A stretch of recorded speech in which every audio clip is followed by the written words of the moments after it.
Bonjour à tous et bienvenue encore dans Diginove, votre podcast qui explore le monde des nouvelles technologies et de l'innovation.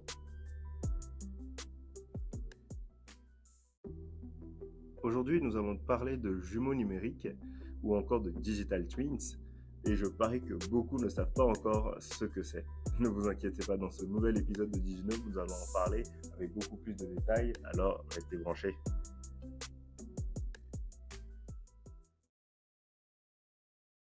Si vous avez suivi l'actualité liée au développement des produits, aux simulations, à l'analyse prédictive, ou encore des IoT en général, ou encore je dirais, qu'est-ce que je peux dire, des systèmes de surveillance environnementale basés sur IoT, Internet des objets, je pense que vous avez quand même déjà entendu parler de jumeaux numériques ou encore de modélisation numérique ou encore de modélisation de jumeaux numériques. Donc ces dernières années, c'est une technologie qui, en termes simples, hein, on va dire, il s'agit d'une représentation virtuelle d'un objet physique, d'un dispositif, d'une structure qui existe dans le monde réel. Donc on va dire que c'est la transcription de quelque chose de réel dans le monde numérique. Alors cette notion de jumeau numérique existe quand même depuis très longtemps, hein, depuis les années 60. Ce n'est pas quelque chose de récent. C'est juste que récemment, dans le domaine de l'innovation, elle a explosé. Donc par la mise en œuvre d'un certain nombre de technologies et de possibilités également technologiques qui ont permis de développer, d'accroître déjà l'innovation et qui ont renforcé cette création de valeur. Donc, les jumeaux numériques commencent aujourd'hui à optimiser le développement et les performances des process, des outils, des produits, du matériel et sur plein d'autres domaines. Alors, qu'est-ce que la technologie digital twin ou encore jumeaux numériques, hein, on le rappelle. Revenons d'abord par une petite définition du contexte. Les jumeaux numériques sont des modèles virtuels basés sur des données en temps réel recueillies par un certain nombre de capteurs connectés. Donc ces jumeaux numériques, comme on les appelle parfois, hein, sont conçus pour refléter des objets, des machines, des processus du monde réel, donc permettant ainsi aux concepteurs de systèmes, au personnel technique, au monde de l'outillage, aux ingénieurs, aux développeurs, aux chercheurs, de simuler les propriétés physiques et les performances d'un système réel, ou en tout cas un système du monde réel. Ces fameux jumeaux numériques ou représentations numériques peuvent donc être mis à jour au fur et à mesure que la version physique évolue dans le temps. Donc l'objet réel lui-même évolue dans le temps et si elle doit être mise à jour ou si elle est amenée à être évoluée, donc on peut faire évoluer aussi cette version numérique avec elle pour toujours mesurer les différents impacts futurs sur cet objet. Et pour pouvoir saisir les différentes informations qu'on pourrait avoir sur l'objet réel, mesurer son impact par exemple dans le temps, l'objet en lui-même, donc l'objet réel, doit être doté d'un certain nombre de capteurs, donc on fait un petit clin d'œil au monde de l'IoT, hein, qui vont permettre de saisir et de transmettre des données sur les différentes caractéristiques physiques de l'élément en question, de l'élément réel et les performances de l'objet. Donc ces différentes informations peuvent porter sur la forme de l'objet, sa consommation électrique, ses différentes composantes, les contraintes de température, par exemple. Je dis n'importe quoi, ça peut être plusieurs éléments, ça dépend de ce qu'on a envie de mesurer. Ensuite, ces informations recueillies vont être traitées, exploitées, nettoyées, tout ce qu'on veut et va permettre justement de fiabiliser voilà, fiabiliser et mettre à jour la représentation virtuelle. Donc une fois que ce jumeau numérique sera créé, on pourra l'utiliser, on pourra l'exécuter sur ce qu'on appelle un modèle présent, donc visualiser comment l'objet physique réagirait si les conditions actuelles étaient modifiées ou altérées, pardon, ou encore sur un concept qu'on appelle futur. Donc, on va essayer de mesurer, d'exécuter différentes simulations de manière prédictive pour vérifier ou pour montrer comment est-ce que l'objet réagirait dans des conditions futures, autres que celles qu'elle a connues à la base, qu'il a connues à la base. Alors, en ce qui concerne les types de jumeaux numériques qu'on peut retrouver, je dirais qu'il y a trois types fonctionnels. Les plus couramment utilisés, après il y en a d'autres qui déterminent des déclinaisons, mais bon, les trois types fonctionnels sur lesquels je me base généralement, c'est ce qu'on appelle les jumelles d'état, donc qui sont très utilisées pour surveiller l'état physique des objets ou des équipements physiques. Ensuite, on a ce qu'on appelle des jumeaux d'opération, utilisé pour permettre aux utilisateurs d'ajuster des paramètres de fonctionnement, des indicateurs de fonctionnement sur la base de certaines actions ou encore liées à des processus flux de travail. Ensuite, en dernier, on a les jumeaux de simulation, donc qui sont utilisés pour prédire comment l'objet ou le dispositif réagirait aux conditions opérationnelles dans le futur, ce qui est généralement utile, je dirais, pour l'analyse prédictive et pour le développement de nouveaux produits. Au-delà de ces différents modèles fonctionnels, on est d'accord qu'il doit exister aussi des modèles donc techniques, on va dire dits techniques, qui permettent de classer en fonction de ces différents réplicas ou de la manière dont ces différents jumeaux numériques doivent fonctionner, qui vont permettre d'architecturer leur process et la conception, tout le design qui est derrière. Donc, on parle généralement, on a trois architectures qui se dégagent du lot. On a les jumeaux numériques discrets, donc c'est une architecture à jumeaux numériques discrets qui est utilisée pour visualiser, surveiller un seul appareil, hein, généralement un élément unique. On parle aussi de jumeaux numériques composites, donc qui utilise ou qui se base sur la technologie ou la technique plutôt, voilà, des jumeaux numériques discrets pour représenter un dispositif à ce niveau, mais en composant aussi, ou bien un dispositif à composants multiples. Voilà, ça c'est la bonne formulation. C'est plutôt un dispositif à composants multiples. Et en dernier point, on parle aussi donc de jumeaux numériques d'une organisation ou à organisation, généralement abrégé DTO, donc qui sera une représentation quand même assez complexe des composants et des interactions entre les différentes composantes et l'organisation entière. J'ai dit donc tout à l'heure qu'en fonction de l'utilisation des différentes données qui sont collectées au travers du jumeau numérique, on pouvait avoir donc plusieurs catégories on va dire, de modèles de jumeaux numériques. Donc sur cette base-là, par exemple, on parle de jumeaux descriptifs, qui sont donc des représentations virtuelles qui peuvent être éditées et analysées au travers d'un logiciel de modélisation 3D, par exemple. On retrouve énormément ces modèles dans le domaine du bâtiment. On parle des jumelages informatifs aussi, donc qui poussent le jumelage numérique un peu plus loin. Et ils utilisent des données physiques et opérationnelles qui proviennent donc des capteurs IoT qui ont été placés sur l'objet réel ou le dispositif en tout cas en question, qui va permettre de mettre à jour les différentes répliques virtuelles en temps réel. Donc c'est plutôt intéressant. On parle aussi de jumeaux prédictifs qui combinent les données en temps réel utilisées pour créer le jumeau informatif, donc le jumeau de tout à l'heure, avec des données contextuelles supplémentaires, donc pour faire de l'analyse prédictive.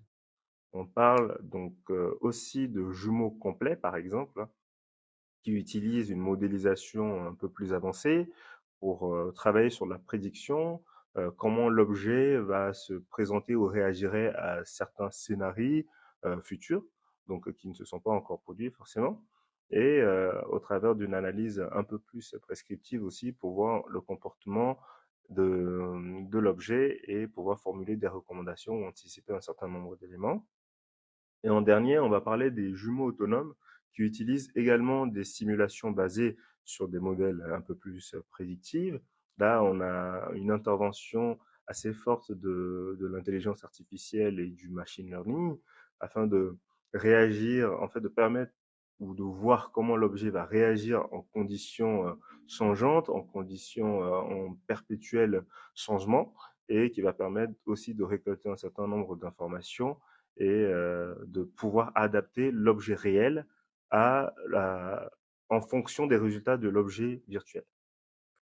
En ce qui concerne donc les différents domaines dans lesquels on peut retrouver les jumeaux numériques, ou encore les différents secteurs, hein, généralement, on les revoit énormément dans le monde de l'industrie parce que on retrouve énormément d'IoT ou d'utilisation d'objets IoT dans le monde de l'industrie. Donc, les jumeaux numériques peuvent permettre de visualiser, surveiller ou encore déterminer l'amélioration de processus de fabrication dans les usines. Dans la santé aussi, par exemple, hein, actuellement, je sais que les jumeaux numériques sont plus souvent utilisés dans 3 cas spécifiques.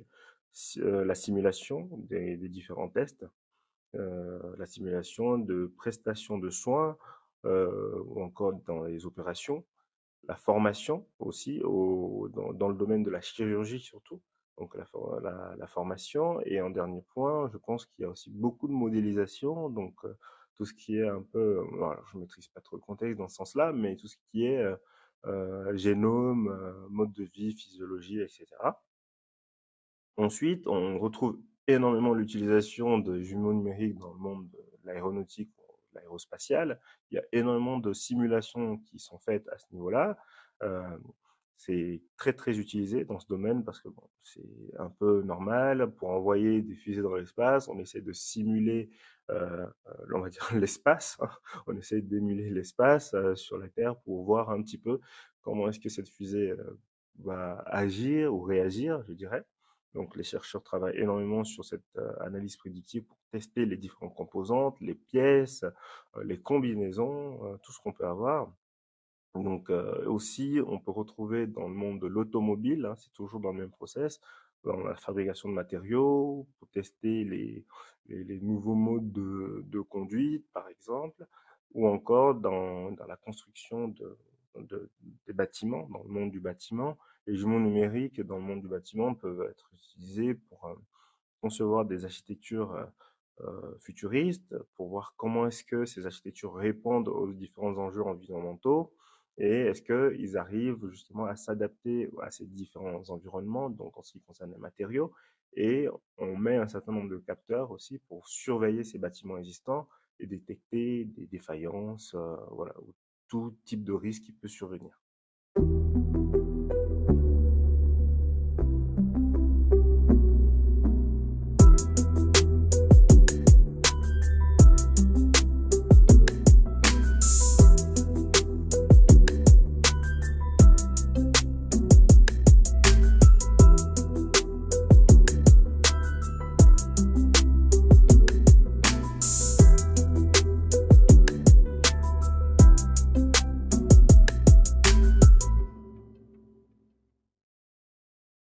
S'il faut parler un peu des challenges autour de cette technologie, je pense qu'on pourrait parler d'abord de l'optimisation des process, hein. Les entreprises aujourd'hui cherchent forcément à optimiser le plus possible les différents process pour augmenter ou accroître leur rentabilité, développer aussi d'autres procédés, non seulement au niveau de l'usinage, mais aussi dans la chaîne d'approvisionnement, le management, la planification, donc quel que soit le niveau de ressources de l'entreprise. Donc, maximiser les profits, surtout, je crois. Donc, les jumeaux numériques, au travers des principes de prototypage, de simulation, vont permettre de faire un certain nombre d'essais, ou je dirais d'échouer rapidement pour pouvoir, et surtout d'échouer à moindre coût, hein, et pour pouvoir optimiser les gains aussi en arrière, en parallèle. Et je pense que sur la notion de bâtiment, dans le monde du bâtiment, il y a aussi cette capacité à anticiper des catastrophes, par exemple, en fonction des matériaux utilisés dans le bâtiment, des matériaux responsables, surtout. Là, je parle un peu d'écologie. Donc, des matériaux responsables. Donc, on va étudier la nature de ces différents matériaux pour voir s'ils sont adaptés dans les conditions réelles, en cas de fort vent, en cas je sais pas, de catastrophe naturelle. On peut avoir aussi ces différents matériaux. On peut faire des simulations plutôt de ces différents matériaux dans la vie réelle. Donc, ça fait partie des choses, des gros challenges aujourd'hui qui permettent aux jumeaux numériques d'avoir leur place, hein. Au-delà de ça, donc, on a donné différents exemples autour de l'aéronautique et, euh, et d'autres domaines. Pour parler un petit peu de projection maintenant, je pense que aujourd'hui les entreprises de tous les secteurs d'activité vont ou bien investissent déjà, hein, fortement autour de cette technologie. Mais l'accent qui sera mis le plus possible, ça sera l'accent autour des technologies vertes, du responsable forcément, du responsable et du durable. Donc, moi, je suis en technologie et je vois qu'on parle énormément de numérique responsable aujourd'hui. Donc, forcément, il y a beaucoup d'investissements dans ce secteur-là. Donc, les entreprises ont besoin de solutions basées sur les technologies IoT pour prendre en charge en très grand nombre de mesures pour pouvoir traiter énormément de données parce qu'on est dans un monde qui produit beaucoup, beaucoup, beaucoup plus de données. Donc forcément, elles ont besoin donc d'avoir des mesures efficaces des différents environnements dans lesquels ces données sont produites et qui vont permettre aussi de travailler cette cohérence de l'information. Donc au travers de solutions durables et mesurables qui peuvent aider ces différentes entreprises ou bien en tout cas leur écosystème à réduire leur impact environnemental ou à éviter ou en tout cas à réagir face aux catastrophes, aux différentes catastrophes naturelles, en tout cas à les anticiper le plus possible. C'est ce que je dirais, en tout cas en termes de projection. Maintenant, on va dans un monde qui est de plus en plus connecté au travers de plusieurs technologies, les IoT, les digital twins, l'intelligence artificielle, euh, toute la transformation digitale aujourd'hui ne s'opère pas plus qu'à un seul niveau, mais sur l'ensemble des écosystèmes dans lesquels nous intervenons. Donc, on va rentrer dans un monde de plus en plus intelligent, de plus en plus hyper connecté. Nous en sommes quand même déjà là. On est dans une sphère de l'industrie 4.0 qui est en train d'évoluer énormément. Donc, on va rentrer dans une ère qui va être très déterminante et cette technologie a son pesant d'or donc dans cette voie-là. Donc, à l'avenir, les jumeaux numériques, en tout cas, dans leur contribution future, vont permettre d'accélérer ces développements-là, d'accélérer les villes intelligentes, par exemple, des villes adaptées à presque tout le monde, à presque tous les environnements, où les négligences seront moindres et qui va permettre aussi un certain nombre où on peut avoir une rentabilité écologique ou durable. C'est ce que je dirais. Donc, voilà un peu en termes de digital twins ce que j'ai voulu vous partager aujourd'hui. C'était donc Sylvanus Oubeke au micro de Diginove. Nous espérons donc que cet épisode vous a également plu et que ce petit voyage autour des jumeaux numériques vous aura apporté en tout cas le minimum de connaissances et vous aura donné pas mal d'intérêt pour pouvoir continuer vos recherches. Donc nous vous donnons rendez-vous dans le prochain épisode. Restez connectés, likez, partagez, commentez. C'est avec plaisir que nous tenons compte des différents retours que vous nous faites. Et sur ce, portez-vous bien.